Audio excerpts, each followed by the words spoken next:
Assalamu alaikum, hello and namaste. Welcome to another inspiring episode and number 43 of The Limelight.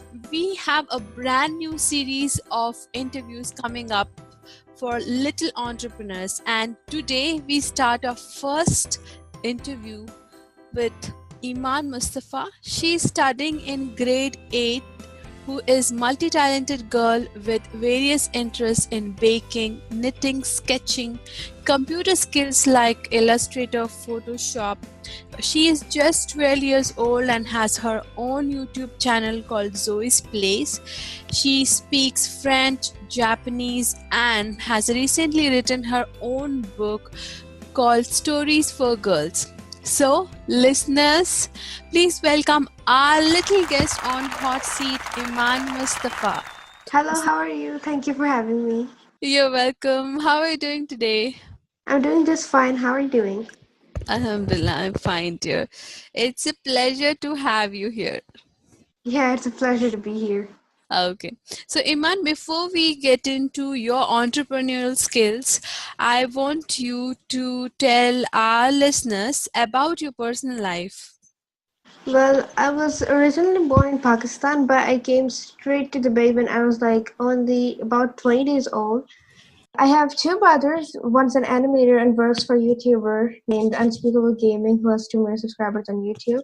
Mm-hmm. The other is a set builder. I'm the youngest from us three. I'm 12 and currently working on a lot of things. I was writing a script for an animation project. My mother is a housewife and my father is in the IT business right now. So that's basically the whole family.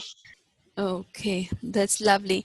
And I wish you and your family a healthy, happy, and a successful life ahead. Thank you very much. You're welcome, dear. So, Emaan, tell me, how do you balance your studies and these various other activities and interests? Well, I try to utilize my time as much as possible. During studies, I try to use the most efficient way to finish them all up. Mm-hmm. And my dad is great at time managing. He taught us how to use our time as productively as possible.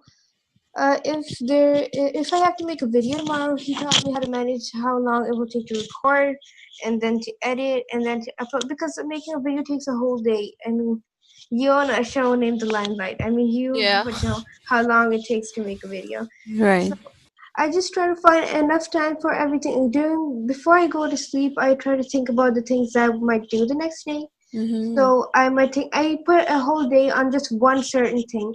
Currently, I'm doing quite a lot of things. I'm learning Japanese, French. I'm learning how to sketch. I'm doing quite a lot of things. So I put in my mind that tomorrow I'm going to do some Photoshop, or the next day I'm going to do some sketching. Because if I do multiple things in one day, it's just going to be too much. Yeah. Right. That's nice. You plan out your day ahead and then you decide how you're going to Yeah, do things. because before going to sleep, it's the perfect time. No interruptions. Just perfect, peaceful time. You can just take what you want to. Yeah, right, exactly. Okay. So, now tell us more about the book you have written. The title said that it's for girls, but all kids can read it. Mm-hmm. It has basically stories, and once you read them, in the end, all stories have a moral in the ending. So you can just, so for one story, it's like you shouldn't be too greedy, or for sometimes you shouldn't be. You should plan ahead. So basically, some things that you would realize when you would go a lot older are in this book for little kids. So you can realize them just as you read. Right, lovely, lovely. Thank you. You're welcome. So, Iman, tell me what inspired you to write the book? Well, actually, mostly I thought that I should just utilize my time because I was only 9 years old when I wrote that, so I didn't have too much I had to do.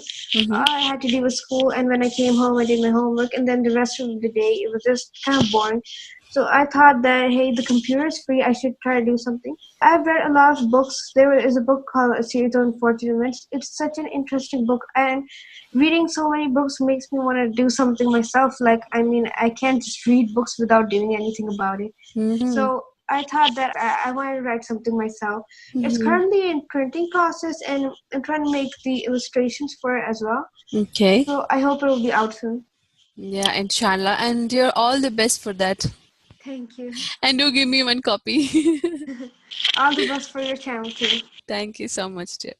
Okay, now I have an interesting segment for you here. Oh. Okay, it is called the rapid fire round. Oh, that's gonna be fun. I have 4 random questions which you can answer in one word or a sentence. Okay? Okay. Your first question is, which is your favorite quote? Okay, so it's from a game creator named Not. Mm-hmm. He says that I can only make something good if I don't want it to be. And Mm. that's really funny because that happens a lot. Okay, that's nice. Second question. If you were given one superpower, what would that be? Invisibility. I Mm-hmm. can do anything without anyone noticing. That's cool. The third question. Which is your favorite holiday destination? That would be Hawaii. I mean, everyone loves Hawaii. It's perfectly sunny everywhere. Everyone enjoys it. Yeah, beaches, sand. Now, if you were given a chance to meet one well known lady, who would it be? Most definitely Michelle Obama any day. I mean, she was in Women's Day everywhere. Yeah, she is really awesome. Mm-hmm. Good, good. Wow, you did great. Rapid Thank you. fire round. Okay. Now, as we have reached to the last segment of our show, I want you to give your advice to our little listeners so that they can get some Mm-hmm. inspiration from you. Well, so what you might want to do is most grown-ups tell their children that when you grow up, you have to be a doctor or you have to be an engineer, or they just tell you anything, but you don't want to be. You should be anything that you want to be. You can use your hobbies. You can turn that into your job. If you like drawing, you can become an artist. Don't always force yourself that because my parents said that I should be a doctor, I should be a doctor. Mm-hmm. It's not forced. Right. And that is an awesome advice. And this should be implied by many parents on their Mm-hmm. kids that they should not force their kids to choose a career, but the kids have to do what they want to do. Because if they do something like they become a doctor but they don't want to, then that means that they have to spend every single day of their life doing something that they don't want to. Yeah, And it's like they're right. being forced to do it. Yeah, exactly. Lovely advice, real lovely advice. Thank you. Emaan, I thank you so much for coming over here and sharing your journey with us. Thank you so much for having me. You're welcome, dear. Okay, listeners, if you have liked this interview, please do click on the like button on the Limelight page and also do visit Zoe's Play Eman's YouTube channel. Thank you for listening and Allah Hafiz.